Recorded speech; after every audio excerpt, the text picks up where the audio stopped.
మహాభారతం ఎందుకు వచ్చింది? అన్నదమ్ముల ఆస్తి తగాదా. వ్యాస వాల్మీకులు ఈ దేశానికి రెండు కళ్ళయి ఈ దేశం వాళ్ళ మీద బ్రతికింది అనేది మన జీవితాల్లో మనకు తెలియకపోయినా మన తాతల జీవితాల వరకు అది సత్యం. మహాభారతం మొదలుపెట్టే ముందు నన్ను రెండు విషయాలు బాగా ఇన్ఫ్లుయెన్స్ చేశాయి.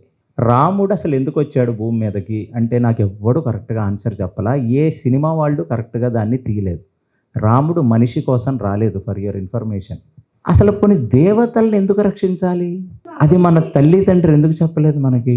ఇంద్రుడు అంటే ఒక క్రానిక్ ఉమనైజర్. అసలు ఇంద్ర పదవి అంటే విపరీతమైన పదవి వ్యామోహం. మరి మనందరం ఎందుకు హ్యాపీ ఫీల్ అయ్యాం మరి అలాంటి సినిమా చూసినప్పుడు? పోనీ మన తండ్రిని ఎవరన్నా అంటే మన తండ్రి గురించి మనకు అర్థం అవుతుంది. ఇంద్రుడు ఇలాంటి వ్యక్తి అని సినిమా వాళ్ళు చూపించినప్పుడు ఒకళ్ళన్నా కేసు వేసి ఉండొచ్చు, మనం ప్రతిఘటించి ఉండొచ్చు, ఒక ఆర్టికల్ రాసి ఉండొచ్చు. ఎందుకంటే మనకే తెలియదు అసలు యాక్చువల్లీ ఇంద్రుడు అలాంటి వాడేమో అహల్య కోసం వచ్చాడు కదా. మరి ఇక యముడు మీద వచ్చిన సినిమాలు అయితే అదొక కామెడీ. అది యముడు అనే వ్యక్తి అండి, మీరు నిజంగా శాస్త్రం అర్థం చేసుకుంటే ఒక మనిషి ప్రాణం తీయటానికి కనీసం 1కి 10 సార్లు ఆలోచిస్తాడు ఆయన. ఆయన సాఫ్ట్ స్వభావం కలిగిన వ్యక్తి. యముడనేవాడు ఏంటంటే పాపాలు చేస్తున్న మనుషుల్ని చూసి చూసి ఒక తండ్రి పాత్రలో ఉండి మళ్ళీ ఆ పాపం ఒక జీవుడు చెయ్యకుండా శిక్ష వేసి వాడిని మళ్ళీ ఇంకొక దేహం ఇచ్చి పంపించే ఒక వాత్సల్యపూరితమైన క్యారెక్టర్ యముడిది. లేకపోతే ఆయన్ని తీసుకొచ్చి ధర్మరాజుగా కూర్చోబెట్టాడు కృష్ణుడు. అంటే ఏ విషయమైనా 1 నిమిషంలో డెసిషన్ తీసుకోడు ఆయన.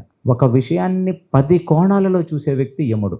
అంటే ఫస్ట్ ఏం జరిగిందంటే సనాతన ధర్మంలో దేవతల యొక్క ప్రాముఖ్యత మనకు తెలియకుండా పోయింది. ఆ దేవతల గురించి ఎవరు చెప్పలా మనకి. లేకపోతే శ్రీమన్నారాయణుడు దేవతలకు ఏమన్నా అయితే ఎందుకండి వస్తాడు? బలి మొత్తం ప్రపంచాన్ని మొత్తం లాక్కున్నాడు. లాక్కుంటే బలి దగ్గర నుంచి మళ్ళీ తిరిగి తీసుకొని ఇంద్రుడికి ఎందుకు ఇవ్వాలి? అవసరం ఏముంది అసలు నారాయణుడికి? అసలు రాక్షసులంటే ఎవరు? 2 కూరలు 2 కొమ్ములు ఉన్నవాళ్ళ రాక్షసులు. అసలు అధర్మం అంటే ఏంటి?